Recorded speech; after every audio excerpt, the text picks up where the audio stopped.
March, April 13th, sorry.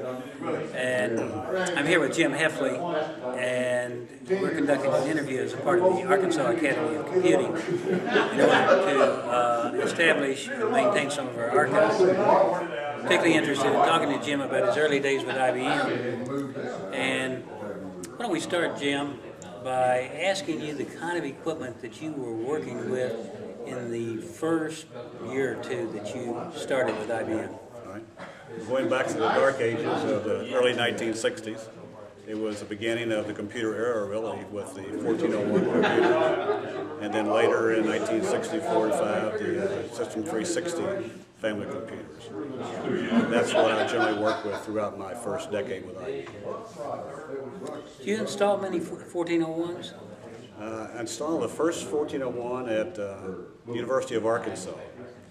And for some crazy reason, I'm a systems engineer, brand new with the company, just learning to do all this. And the university orders a 1401 computer for the registration function.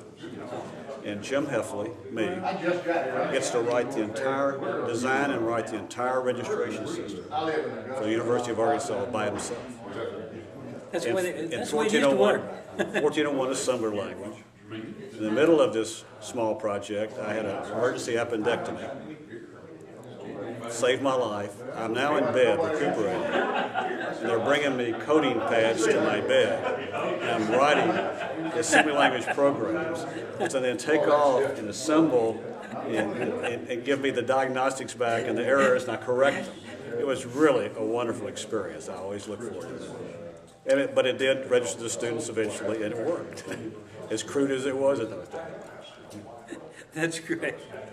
Jim, one of the things that we want to capture, I know that IBM in the old days had cold calls where they gave you a list of people, and you got a particularly unusual one month.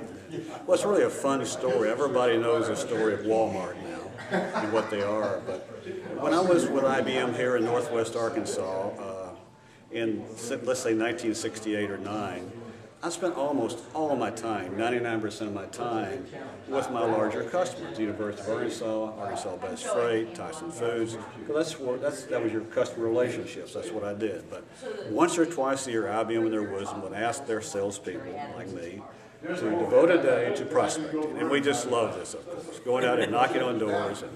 But being a good soldier, I said, okay, I'll do this. So one day, I don't remember exactly what time of year it was, I'll get like 4 or 5 of these little brown cards that have names of businesses, because they were called Standard & Poor cards. And one of them is this company I'd never heard about. I think they were called Walton Stores or something. And they were in Bentonville, Arkansas, and I'd never even heard of them. Yeah, and I've been around Bentonville and Rogers and all in Springdale. So I look at this card and I start walking around the square in Bentonville, and I finally found the address. And you go off the square about 20 feet, there's this small door, and you walk up this rickety set of wooden stairs, and there's a small room, maybe 20 by 20, with a lot of purchasing magazines on it, you know, and I'm going, boy, this is really going to be exciting, you know, but I have no appointments. I walk in, I ask her, who's the president? And they say, Mr. Walton. So I said, I'd like to see him. I'm with IBM, and my IBM opens the magic door, right? So Mr. Walton comes out and invites me in, and we sit down. And we chat just a little bit, but really almost instantly, I really liked him as a businessman. Just something about his presence, his demeanor was pretty neat, and evidently he liked me okay. Maybe because I was about IBM, I'm not sure, but he was okay. But I was absolutely convinced in my mind, I'm like 99.9% sure this guy is too small for one of our computers. I mean, there's a certain size and magnitude that you should be to really economically justify expenditure of people and equipment. So I started asking him sort of key questions, how many stores you have, and I think it was 28, and what's your revenue, and he told me, and I'm really think I'm wasting his time and mine, but he's really enthused about this discussion. So we started talking a little bit more, and then he says, well, I'm really interested in doing something with IBM. Secretly going, I don't think so. But he said, But before I really would make a decision like that, I've got a couple of key executives that work for me that would have to support the idea. And I said, Mr. Walton, I'll be glad to talk to them. But I can tell you before I ever talk to them what they're going to say. He said, what? That's what they're going to tell me. They're very happy with the way they're doing it now. They're going to handle them for the foreseeable future. There's no need to change. He says, my guys will not say that. They are very responsible, right people. I said, I'll go talk to them. And I didn't want to have to come back up there, so I said, I'll call you on the phone after I talk to them and tell you what they said. And so I came back in a couple of days, and I met with one in particular who was the key guy. And guess what he said? Exactly what you think he would say. So I called Mr. Walton up that afternoon and I said, well, I met with Mr. X, and here's what he said. He said, oh, boy, that puzzles me. He said, okay. He said, well, look, so it's really been a great time meeting. I'm glad we had a good discussion. Maybe in a few years we can get together. It's more appropriate. You know, I'm really trying to be nice and get rid of him. And he said, well, look, tell you what, call me a week from today, and let's just touch base. I said, okay. So, I write it in my calendar. I call him like the next Thursday.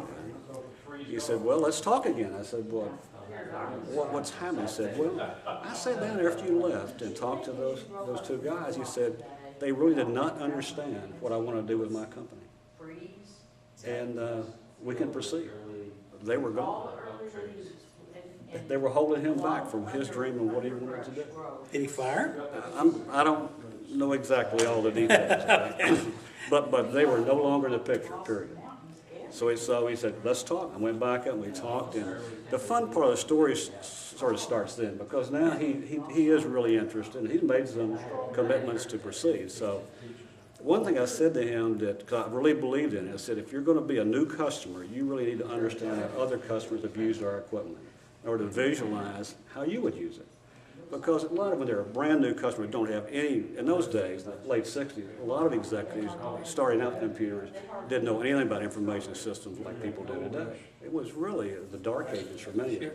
So I said, what we ought to do is have you visit 2 or 3 IBM customers and see how they're using their equipment, what they do well and what they don't do so well. So that, and if that goes well and you like what you see and you've learned from that, then we can go the next step.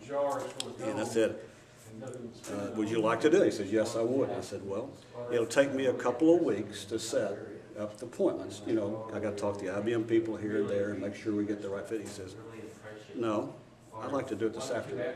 Now, that's the first thing I learned about Sam Walton, is he has a different speed clock than most of us. I said, Mr. Walton, I don't see how I can possibly set up these appointments. He said, you know, I got my own plane, I fly. That's part of his folklore, you know. And he said, I'll tell you what we do, Jim, you sit here in my office and take that phone. I'll go in the other office, I'll take a phone, and we'll work our networks, and we'll try to get us 3 appointments for this afternoon and tomorrow morning to see retailers using your equipment. I went, okay. So I go in, I sit in his chair, he goes into the office, we start dialing for, you know, customers. And I got a hold of a couple of IBM branch offices, talked to them, explained the situation. And sure enough, I could arrange for 2. He arranged 1. I called this trainee who worked for me. It turned out being a big executive in IBM in later years. And I said, Phil, pack your bag and get up here. I could not leave town to go with him. I had appointments at the university, and then unfortunately, I'm booked. And this guy really is, you know, like a very small potato to me. So I call this trainee. I mean, he's just been out here like 6 months. He knows what a computer is, basically. He rolls up there. I take him to the airport and put him in Mr. Sam's plane, and off they go to Wisconsin and Chicago and Minneapolis, and they visit Target and I don't know, all these places. And I think that was one of the real things about Mr. Walton I learned. I learned later he's probably the most curious executive I ever worked with in 38 years in business. He has an insatiable curiosity about how people do things. Not computers necessarily, but everything they do. I don't think he's ever met a good idea he didn't like. He really loved to go see and learn and see what other people do. So that trip went well. He comes back, and now we're getting more serious. And as he starts to talk more about his growth plans, I'm getting a little bit more comfortable that we could, in fact, get together with a smaller IBM computer, you know, not anything big. And so we have another, with all my customers, I insisted that they go to executive classes. And all the IBM salespeople in 4 states, I had more people go to executive classes than any other single. So I really believe they ought to go and learn about computing so they could be an informed user in the future. And some guys would just hop at the idea, others wouldn't. Mr. Waltman, not going to do it. I'm too busy. I'm running this whole company. I can't be gone a day. I said, Mr. Waltman, it's 5 days. You'll learn. You need to do it in order to never be hoodwinked by information systems people in your life. Once you do this, you'll be comfortable. He said, can't do it. And I said, well, I'd really like for us to get together, but I said it more nicer than this, but that's the showstopper. Yeah. If you're not going to invest the time to learn how to take advantage of this, to grow the kind of company you want to grow, then you'll be wasting your money. So I'm not going to go. So that's fine. I started getting up. He said, well, wait a minute. Tell me a little bit more about it. I go through my little description of what they teach you and why they teach you, and you go, okay, let's make a deal. It's another with Sam Walton. Make a deal. You sort of find out how it works. He said, it's in New Orleans, right? I said, yeah, it's in New Orleans. He said, all right, I'll go down there, and I'll go to 1 day. And I'm going to call you at 6 o'clock after the first day. And if I don't like it, I'm coming home. And I said, you got a deal. We shook hands. He said, and on Tuesday, at 6 o'clock, I'm going to call you. If I'm not satisfied, I'm coming home. I said, we're going to shake it every day. He said, it's going to be every day. I said, okay. I have so much confidence in the people teaching this course, the kind of people that attended that I knew he'd be. First day he called and said, boy, you're doing great. So far, it's been a terrific course. I'm staying for Tuesday and probably Wednesday. So I'll call you Wednesday night. I'll skip a night. Wednesday, 6 o'clock, my phone rings at home. He said, you got me another 2 days. This is terrific. So I'm so glad I came. You know, the company hadn't cratered. This is really useful. He said, I'll call you Saturday, because he always works Saturday. At Walmart, he always works Saturday. That's his day. So I'll call you at home Saturday morning sometime and just tell you how the class went. Saturday morning, I think it was at 10 o'clock, my phone rings and says, you were right, I'm glad I went, it's really worthwhile, and we can now move on to the next steps. He says, but I think that I've got IBM mad at you. I went, what do you mean? Because this is this little bitty company stuck up in Northwest Arkansas, and I got a whole career I'm thinking about here. This giant corporation. I know the big picture about me, and he really doesn't know the whole big picture. He says, yeah, he said, I enjoyed the class so much, and he said, while I was there, I hired one of the other presidents to come be my president. And he starts Monday. So he hired one of the other executives in the class to come work for him. He said, and this morning, we hired his IBM guy from Oklahoma City to come be our new director of data processing. I went, okay, good. Now we're set up. I got a new president, got a new director of data processing. I guess we're going. So I went up there to meet with them next week, and we went on, and they went. From that point on, like a month later, I got promoted to IBM headquarters in New York. So I did not get to stay behind to get to know Mr. Sam any better. George Knight replaced me, and Roger Klein, and they really worked with Mr. And Morgan. And Charlie Morgan worked with them to install the first computer. And I guess it's sort of history now. There's, maybe one of the largest IBM customers in the world, probably. But as I think back on those times, and I don't know if the people that watch this videotape have done it or not, they really should read the book called Made in America by Sam Walton. It's his autobiography.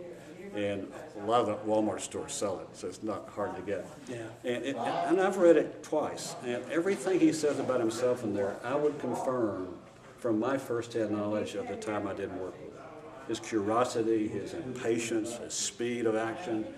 He's a very shrewd man. Yes. And I know in later years, he never was just one to say, spend all the money you want on computers and information systems.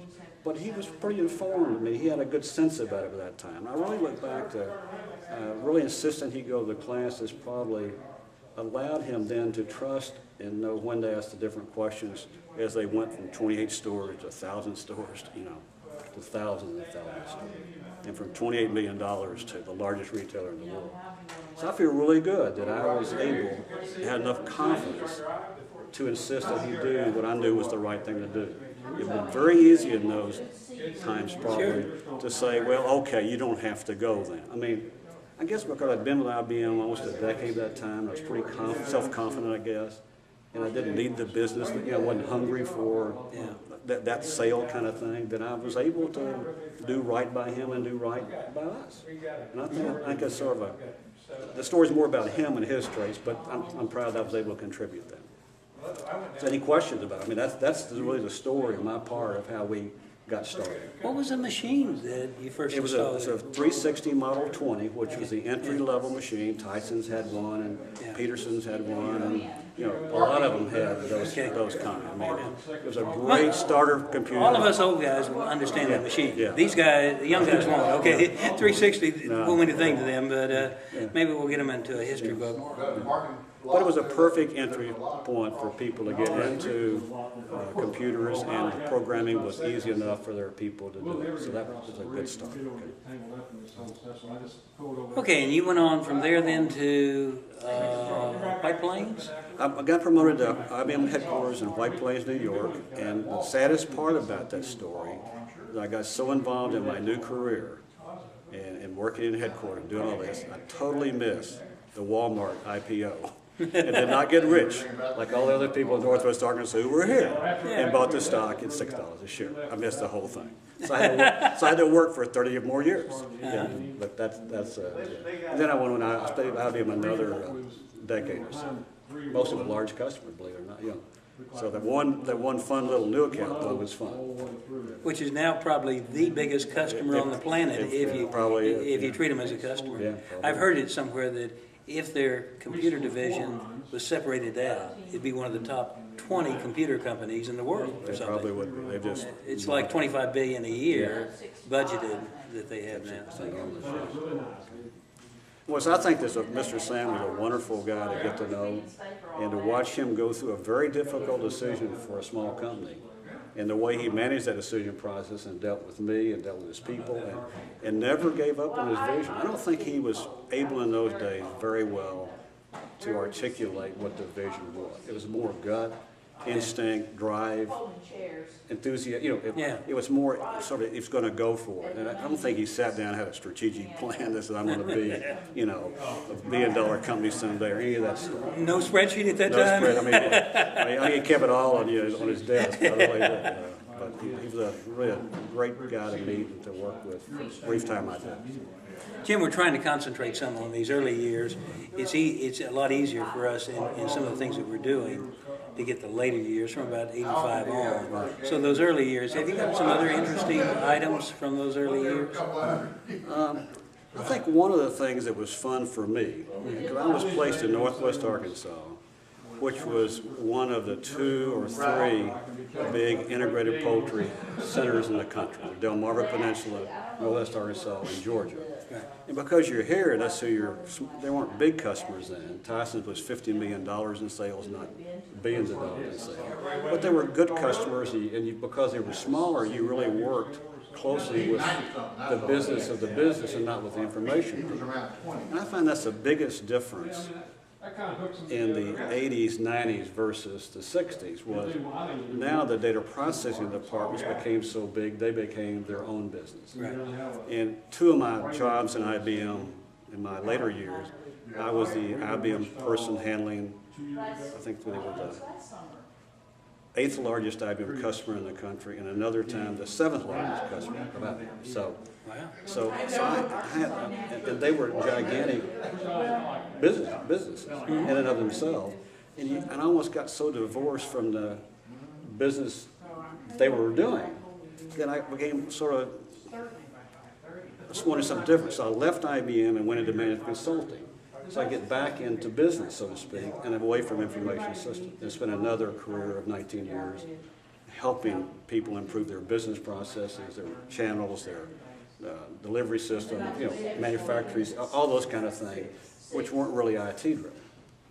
But back to my original point, because these companies were really small, you really got to know them intimately. And I got the crazy idea that IBM didn't know anything about poultry.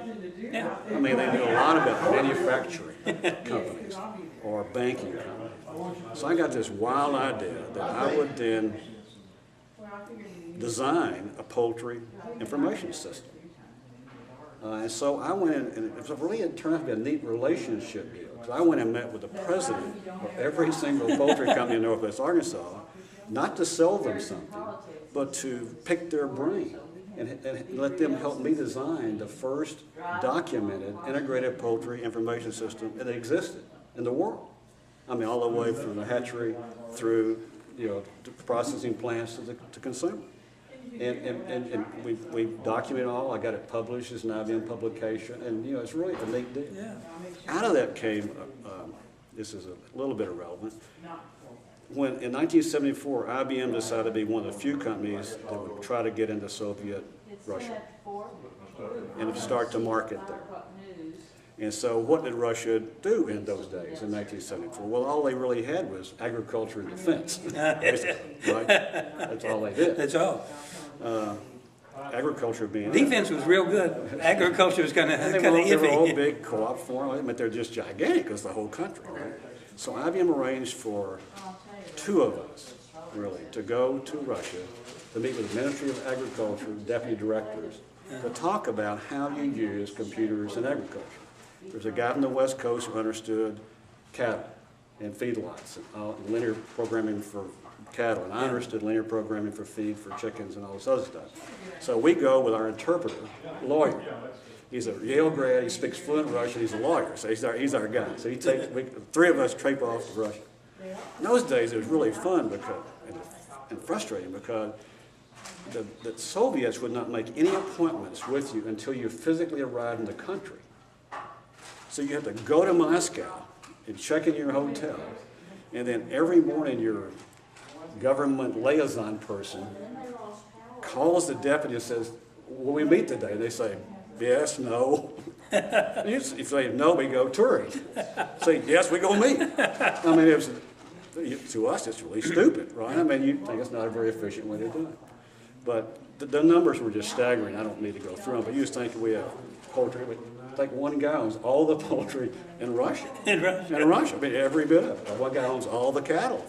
In Russia. Yeah. And so it was a very, for a guy coming out of Northwest Arkansas and never having really traveled internationally, it was really a fun.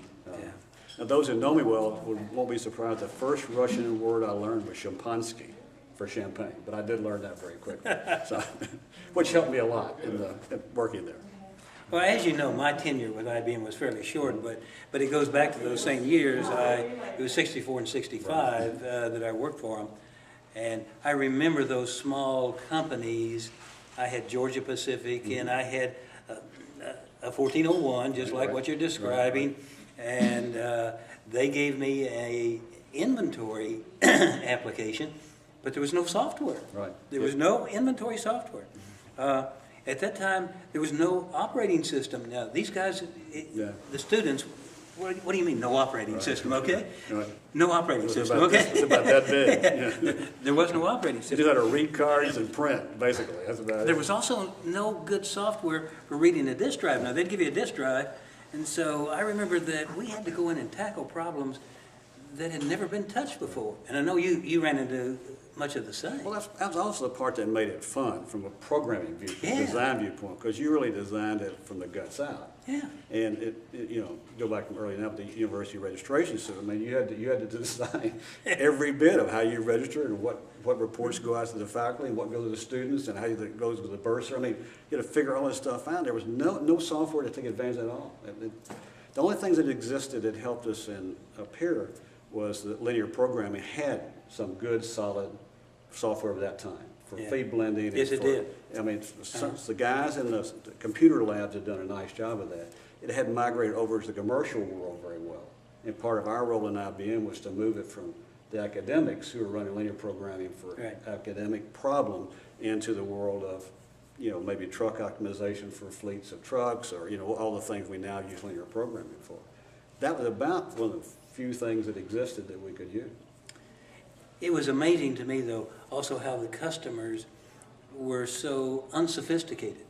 I did some work with International Paper, and we were trying to get a prototype down in Mobile, which is just one more example of how that went. But it was a 14 10 machine that we were It was installing. a big computer then. It was a big machine then.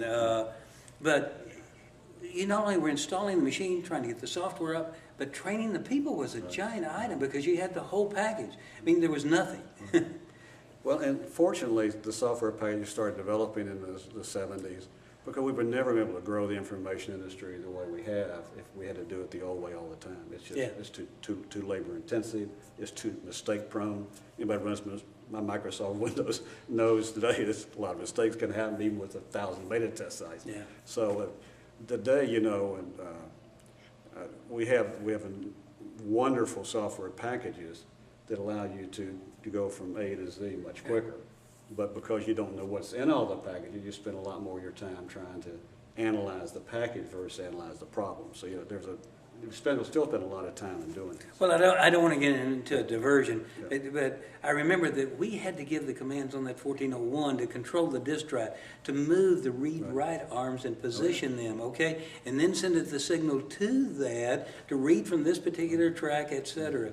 Now, I think our students, you did what? You know, because everything's automatic. Some smart people, system people invented utility routines that helped us do those things. So we would call a utility routine, like today you'd call something under Microsoft, you know, DOS or whatever.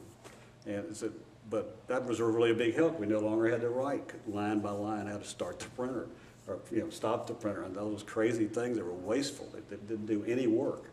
It was just working between the logic and the machine. Well, they're great days, and I know that I had a lot of fun. I had a lot of fun in doing that. In my case, I decided the academic world was for me. In your case, you decided the corporate world, and I think we both have been real happy with the decisions we made. And the good thing for me is I've been able to stay in touch with a whole bunch of guys who were in the corporate world, and so I could dabble and know what they were doing. So. Well, the thing that's happened was I've been coming back to University of Arkansas a little more often the last 3 or 4 years for a variety of reasons. And it's been fun to see that how some of the original IBM employees of the 60s and early 70s, how well they've done in their careers. Yes. And how much they've contributed back to the university, to both advice and counsel and money and a lot of things. And I'm really proud that somehow in those days in the early 60s and mid-60s, IBM could really attract the top people. Now, this is a short personal story, but I went to engineering school for 5 years. So I took ROTC and I took a lot of electives. So I had a 4th and 5th year gap. And so I was hired by IBM to be a summer employee of their second summer employee program they'd ever had. It was mostly for graduate school people between their senior year and graduate school.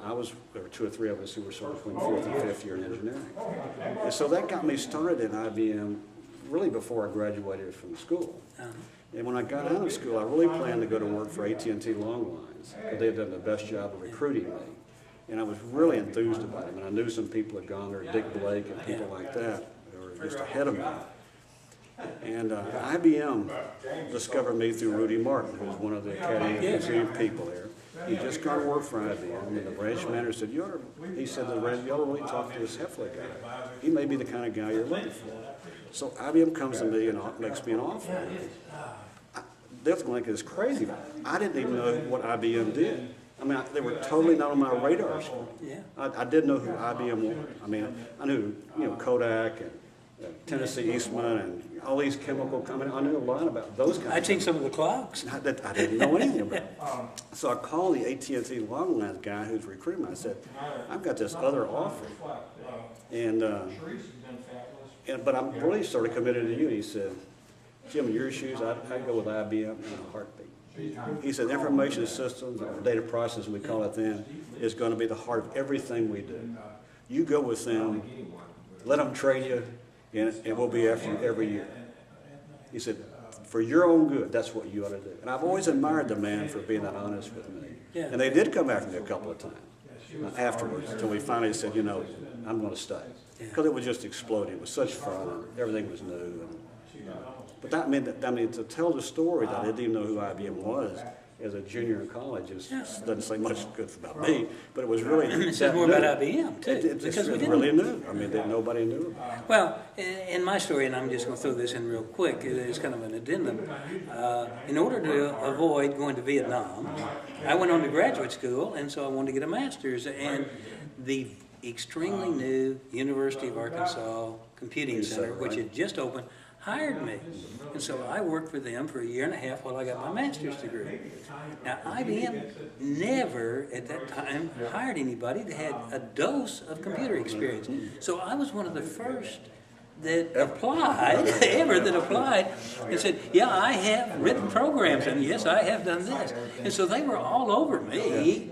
Sure. Not because of anything other than the fact that they never saw anybody that had computer experience coming out of a college. They always had to train their own. That's right. There was no pool of programmers that existed. And of course, I went off to the same school as you did, but they let me skip a couple later on. Well, back when I first took my first computing course in industrial engineering here at the university, I'm going to say my sophomore, junior year, the computer center was brand new, basically.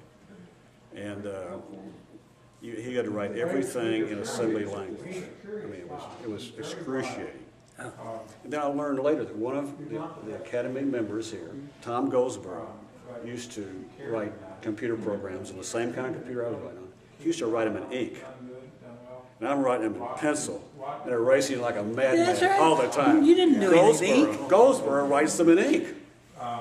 Wouldn't make me feel great. Yeah. Only geniuses would do You'll that. interview him about that. Yeah, well, we will. We'll get you. But he was working, I think, for a railroad in Chicago. He put in one of the first, I think there were 704s or something. 606. Yeah, 704 was one of the earliest scientific 650 machines. was the first one, 650. Yeah. And I think he'd been writing for a big railroad in Chicago. So Amazing. interview him and ask him about that. See what he says. Well, we need to catch him. Yeah, and we will. Yeah. So, anything you'd like to add? I guess the only thing I would say, I really think it's neat that a lot of you have gotten together and created the Academy of Computing. It doesn't fit anywhere clearly. I understand that. Computer science, computer engineering has had to find its own way among the six traditional disciplines. And I think having an academy with connections to alumni is a really important thing for it to have a long-term life. We're pretty excited. It's off to a great start. Yeah. I've watched the IE department go from, when I joined the IE in, let's say, 58 or something, it only been in existence like for 3 or 4 years. It was like 20 students. And that's the largest department in engineering, I think.